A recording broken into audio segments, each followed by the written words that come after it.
What do you call them? That was the question that I asked exactly 1 year ago tonight in Brownsville, Texas, in front of a building where people were being held in cages. What do you think we should call these places? Because I've been in jails, I've been in prisons, and people want to use a phrase like detention center.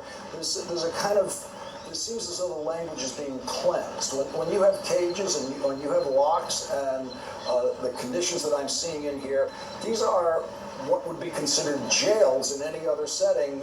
What would you call them? I am jail ministry for the Diocese of Brownsville, and I've been assigned to minister to these children. So, what do you think the right term is for these places? I think that they're jails. If you're locked in a box and you can't get out, you're in jail. I think that anybody in that situation would feel that way. But now, when we're seeing these tent facilities, now we're talking about something that actually is different from jail because it is a lower level, it is less commodious than a jail, for example. There's no possibility of, say, air conditioning or different things that some jails have. And so these things start to look like camps, the kind of camps that live in infamy in our history. They're internment camps.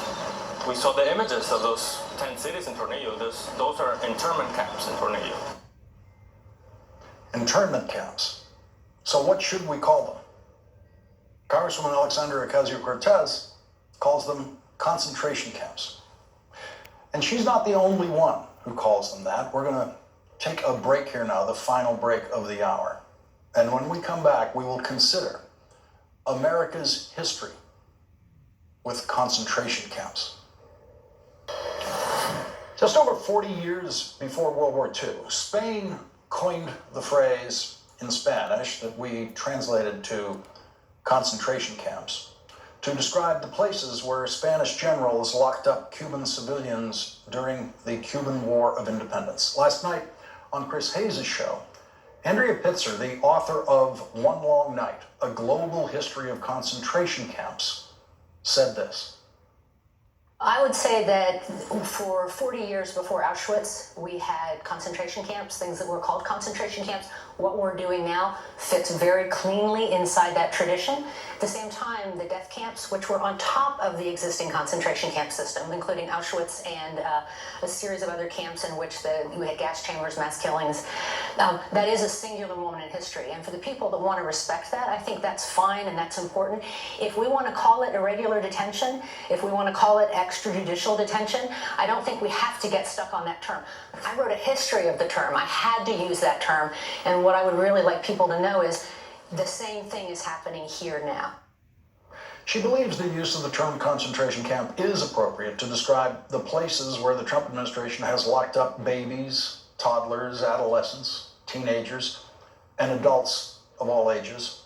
And in making that point last night, Andrea Pitzer was very careful to make the crucial distinction between death camps like Auschwitz and other concentration camps that were not death camps that were being used at the very same time in Nazi Germany and other countries during World War II, including the United States. The American concentration camps were not death camps. They were the places we used to imprison Japanese Americans during World War II. George Takei was 5 years old when the government locked him up with his family in one of those concentration camps. Yesterday, George Takei tweeted, "I know what concentration camps are. I was inside 2 of them in America, and yes, we are operating such camps again." The government didn't call the places they sent George Takei concentration camps. The government called them relocation centers. The Nazis called their concentration camps and their death camps labor camps.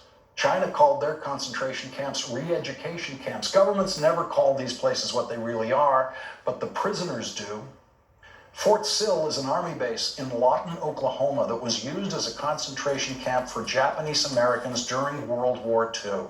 And now the Trump administration is planning to lock up 1,400 children at Fort Sill because they crossed our southern border. The unifying characteristic of concentration camps around the world is that they are used to lock up men, women, and children of all ages who pose no threat to the people who lock them up. 1,400 children will be locked up exactly where we locked up Japanese Americans during World War II, a place that those Japanese Americans call concentration camp. So what do you want to call it now? Even in concentration camps that are not deliberately designed as death camps, people die. Some of the children we have locked up at the southern border have died because one of the other unifying characteristics of concentration camps everywhere is that the prisoners are not treated with dignity and respect and care. The people running concentration camps are not the people you want in charge of your health care or your nutrition. And so people will always die in concentration camps. When Fort Sill actually locks up 1,400 children as planned next month, how many of them might die there? We don't know. We can only hope that it is zero. Fort Sill was first used as a concentration camp during what American history books call the Indian Wars. Native Americans had been locked up at Fort Sill for decades by the time the great Apache leader Geronimo was brought to Fort Sill with 341 other Apache prisoners in 1894. Geronimo tried to escape once, but was captured the next day. Geronimo died at Fort Sill in 1909 when he was 79 years old. Will the next prisoner to die at Fort Sill be a child? We hope not. Years from now, the children who Donald Trump locks up in the very same place where this government locked up Apaches and Japanese Americans will get the last word on what history calls the place where Donald Trump locked them up. That is tonight's Last Word. The 11th hour with Brian Williams starts now.